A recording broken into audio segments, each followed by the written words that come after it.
सरीन साहब जवाब दीजिए। आज सरीन साहब सबके फेवरेट हो रहे हैं यहाँ पे। चलिए बिल्कुल जवाब देंगे, डंके की चोट पे देंगे और 400 पार करके दिखाएंगे। और नमस्कार, आप देख रहे हैं आज तक, आपके साथ मैं हूं अंजना ओम कश्यप। राज तिलक में आपका स्वागत है। और चूंकि हम पंजाब में हैं इसीलिए सत श्री अकाल। क्या हाल है पंजाबियों, क्या हाल चाल है आप लोगों का? तालियों के साथ आप सभी का बहुत बहुत स्वागत लुधियाना की जनता। और चूंकि हम पंजाब में हैं तो फिर भांगड़े के बिना कैसे हो सकती है शुरुआत। शुरू हो जाओ आप।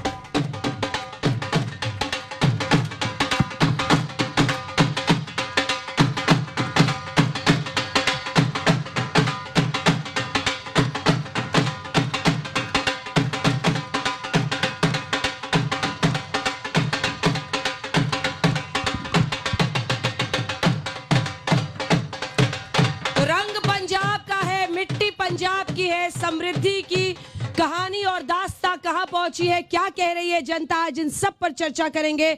जिस इलाके में हम मालवा इलाके में हैं वहां पर अगर आप देखें तो लगभग 17 मुख्यमंत्री यहां से निकले हैं। आज हम लुधियाना में हैं जिसको बहुत बड़ा एक हब भी माना जाता है, इंडस्ट्रियल हब माना जाता है, मैनचेस्टर ऑफ इंडिया कहा जाता है। आज चर्चा यहां पर हम करेंगे कि क्या समृद्धि का जो वादा किया गया था, विकास का वादा था, उस पर जनता क्या सोचती है, नेता क्या जवाब देते हैं। सबसे पहले तालियों के साथ मंच पर मौजूद सभी मेहमानों का स्वागत कीजिए। हमारे साथ अनिल सरीन जुड़ रहे हैं, जनरल सेक्रेटरी है पंजाब बीजेपी के। सरीन साहब वो कह रहे हैं कि आप लोगों का खाता नहीं खुलेगा, इसीलिए बिट्टू साहब को ले आए क्या उधर से कि कोई एक सीट तो मिल जाए। भारतीय जनता पार्टी जब रिजल्ट आएगा तो ये दोनों दोस्त जो मेरे दाएं और बाएं खड़े हुए हैं ये आसमान की तरफ देखेंगे कि हम कहां हैं। शायद वहां पर कहीं दिख जाए हम ऊपर आसमान में। ये बात करते हैं, अरे कौन से अलायंस की बात करते हो? ये मौका प्रस्ती की अलायंस है, भ्रष्टाचारियों की अलायंस है। सभी भ्रष्टाचारी इकट्ठे हो गए एक दूसरे को बचाने के लिए। ये कहते हैं दिल्ली में हमारा अलायंस है, पंजाब में नहीं है। क्यों भैया? क्या पंजाब में अलग जनता रहती है, देश से अलग रहती है? आप गुजरात में अलायंस करोगे, हरियाणा में अलायंस करोगे, दिल्ली में अलायंस करोगे, पंजाब में फ्रेंडली मैच खेलोगे। क्यों जनता को मूर्ख बना रहे हो? 2022 में जनता मूर्ख बन चुकी है, 2024 में नहीं बनेगी। और इन दोनों पार्टियों को ऐसा सबक सिखाएगी कि रहते समय तक ये याद करेंगे। और इन्होंने कहा लोकतंत्र की बात करते हैं, कॉन्स्टिट्यूशन की बात करते हैं। इनके मुंह पर शोभा देता है लोकतंत्र और कॉन्स्टिट्यूशन की बात करना? अरे भाई इमरजेंसी किसने लगाई? 60 से अधिक बार स्टेट गवर्नमेंट्स को किसने भंग किया? और यही नहीं हुआ, शाह बानो के केस को पलटकर संविधान में अमेंडमेंट की किसने की? और ये कहते हैं संविधान खतरे में है और ये लोकतंत्र की बात करते हैं। हाँ। अरे भैया मुख्यमंत्री जेल में इस्तीफा नहीं देता, कहीं मुख्यमंत्री की कुर्सी ना चली जाए। यह देश के इतिहास में पहली बार है, यह देश के इतिहास में पहली बार है कि मुख्यमंत्री जेल में हो, वो कहेगा मैं जेल से सरकार चलाऊंगा, कोई फाइल साइन नहीं करूंगा। क्योंकि घोटाला तो एक्साइज में हुआ है। ग्रेवाल साहब माइक उठाइए, जवाब दीजिए इसका। सरीन साहब जिस इंस्टेंस की ये बात करते हैं, जान किसी की बजाय दुखदाई होती है, उसका सभी को दुख है। लेकिन सवाल ये है कि जो मैटर कोर्ट में हो और जिस व्यक्ति के ऊपर आरोप लगा वो अरेस्ट किया गया और मैटर कोर्ट में चल रहा है, तो उसके बाद आप क्या कहना चाहेंगे? क्या आपको जुडिशरी पर विश्वास नहीं है?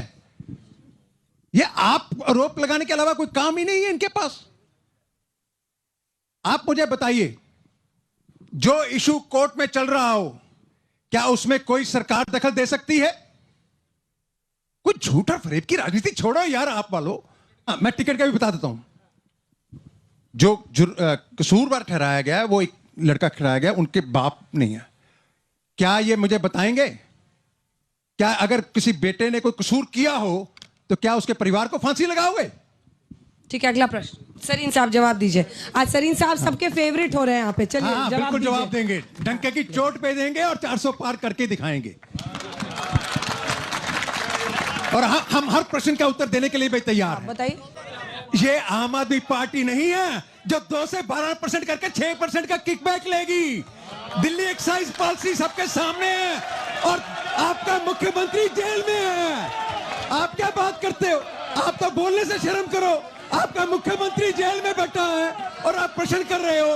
अरे बेशर्मी की भी कोई हद होती है, झूठ और फरेब की राजनीति की हद होती है। लोग भी पूछ लीजिए। मैं कांग्रेस के प्रवक्ता बड़े भाई साहब वहां खड़े हैं, मैं इनसे पूछना, उनकी बारी तो आई सब। मैं उनसे एक क्वेश्चन पूछना चाहता हूं कि जब हमारे राम मंदिर का मुद्दा चल रहा था सुप्रीम कोर्ट में, आपकी पार्टी ने 24 वकील सुप्रीम कोर्ट ने राम मंदिर के विरुद्ध खड़ाए थे, तो आपसे यह पूछना चाहता हूं आप किस मुद्दे को लेकर हिंदुओं के बीच में जाओगे? दूसरी बात, आप बात कर रहे हो कि बीजेपी ने क्या किया, मैं आपको बताना चाहता हूं 2014 में 73 एयरपोर्ट पूरे देश में थे, अब 150 एयरपोर्ट है।